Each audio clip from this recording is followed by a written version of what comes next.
Hey you guys, welcome back to my channel. So I'm back home, made it back to Louisiana, and I have a few things I wanted to go over with y'all in regards to the Duggar sentencing. So I brought this little book, well, I brought a notebook obviously, and we fixed it up pretty cool.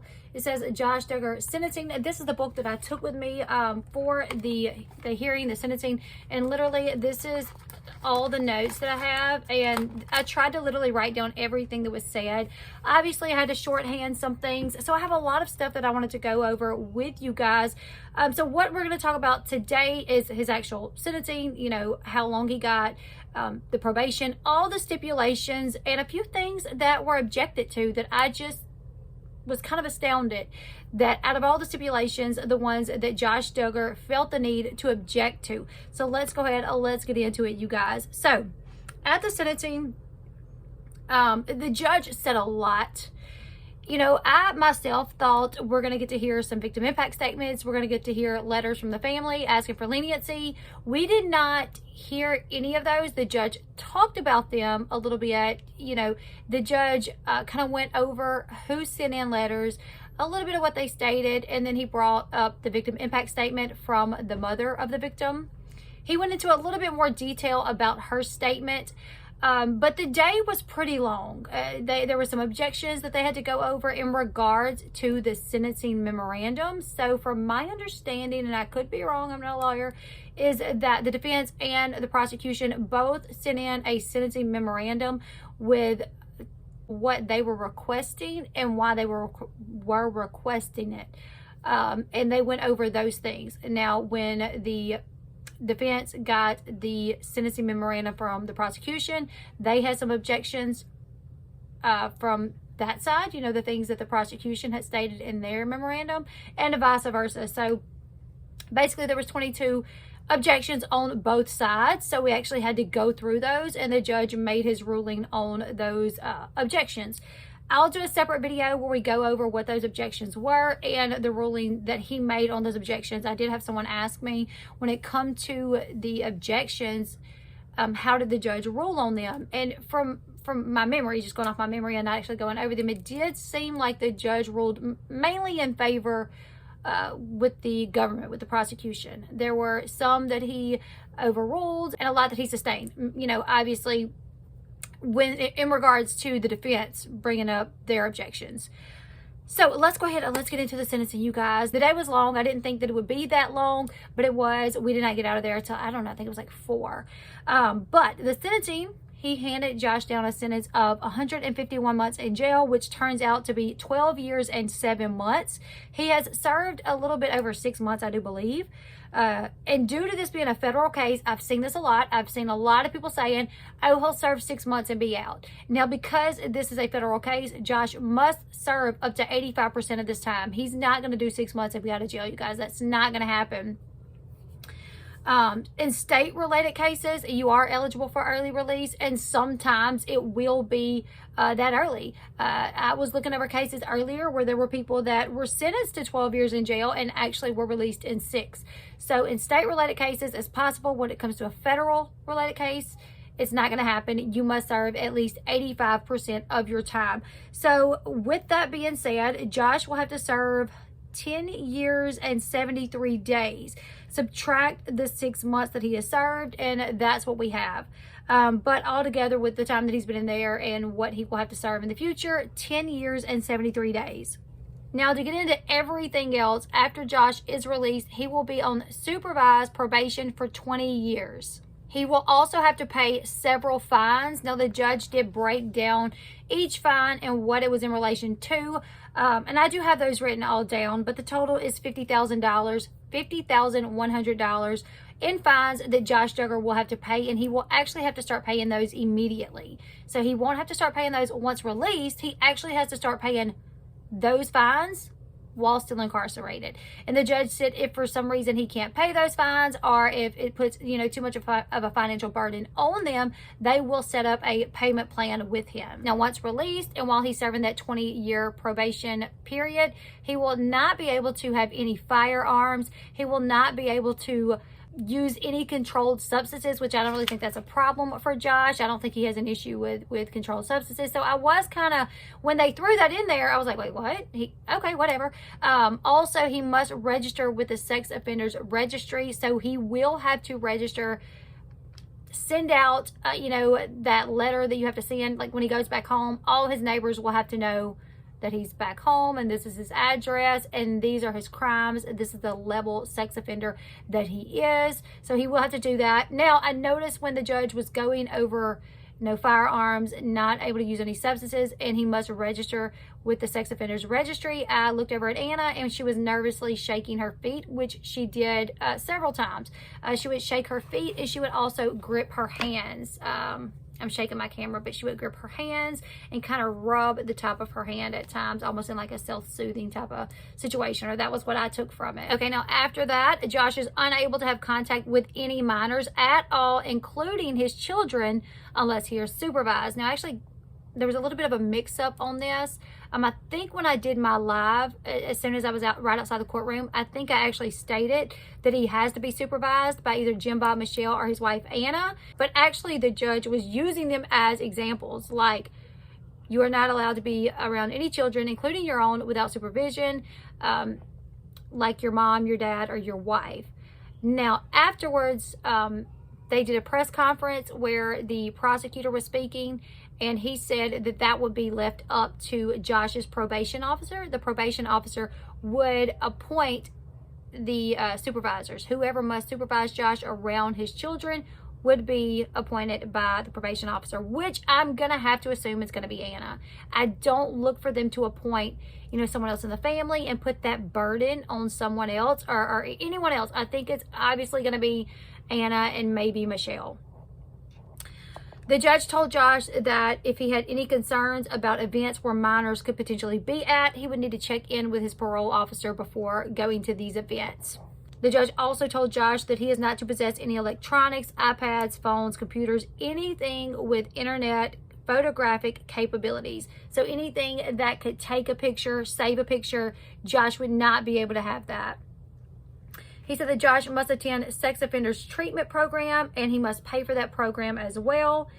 He said Josh is not allowed to watch any porn, including adult porn, not just, the type of porn that he was arrested for, but just adult porn in general. He cannot watch regular, smegular porn, nothing. Up to this point, Josh was like just writing notes, very rarely even looking up at the judge. And the judge, while giving all these stipulations, was directly looking at Josh and speaking to him. Like, you cannot do this and you're not going to be allowed to do that. And Josh would not look up at him. He was just writing the notes.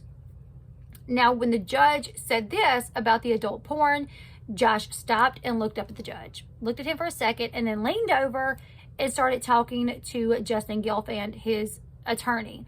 He's talking to him for a few minutes. That conversation with his attorney, it seemed like it only lasted about 30 seconds, but it was alarming. When I noticed, when I seen this, I'm paying attention, I'm writing, I'm looking at the judge. Literally, some of my writing is like going down off the lines because I'm like looking at them as I'm writing.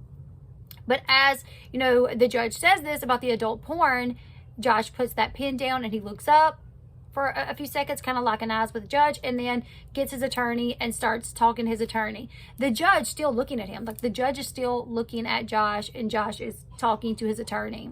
That blew me away, and my thought was, there is no way he's going to try to object to this. There is no way Josh is going to fight for that. Not going to happen. Surely he's not going to do that, right? Well, after that, the judge told Josh that he must submit to a random polygraph test if his probation officer feels like he is breaking the stipulations of the supervised probation. Essentially, like when he's on these 20 years of probation, if his probation officer feels like Josh is violating in any way, has an iPhone or is partaking in controlled substances or watching adult porn, his probation officer can require Josh to take a polygraph test, which that one kind of blew me away as well. And my first thought was, they're not admissible in court. Why would he allow that? That's going to be touched on in a little bit. So those were the stipulations. And the judge asked Josh's Josh and his attorney, he said, do you guys have any objections to these stipulations? And Gelfand stood up and he said, well, yes, Your Honor, we do. Let me see if I can read this.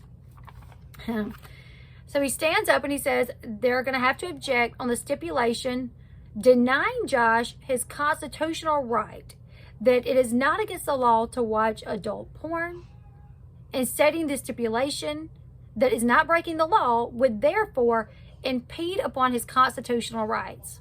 That's what his attorney said.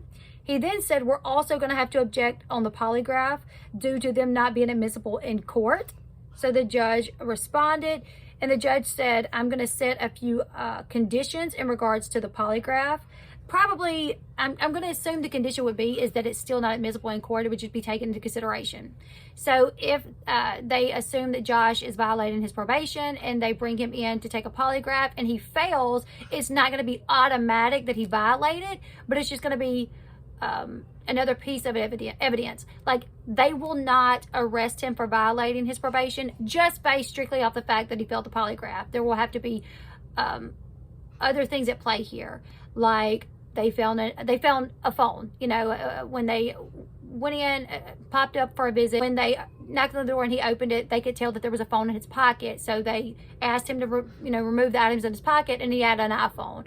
There will have to be other things happening along with the fact that he failed that polygraph before they would violate him. That was kind of my understanding to it. Like, well, we're not just going to go based off the polygraph. Like, yes, polygraphs are not admissible in court, so I will set conditions based on that stipulation. So essentially, he overruled that objection. Then he went on to the adult porn objection. So the judge responded to the objection to watching adult porn. The judge states case laws where other child porn offenders who were arrested, charged, sentenced to jail time, and released and while on probation, those were stipulations for those offenders as well. So he actually states case laws, like in the case law of so-and-so versus whatever state or whatever, I think it was states. He's like, this person versus this state was arrested, for CP, sentenced to this many years, released, doing this many years of probation. And in that case, Judge so-and-so put the stipulation that he would not be able to watch adult porn due to the nature of his crimes.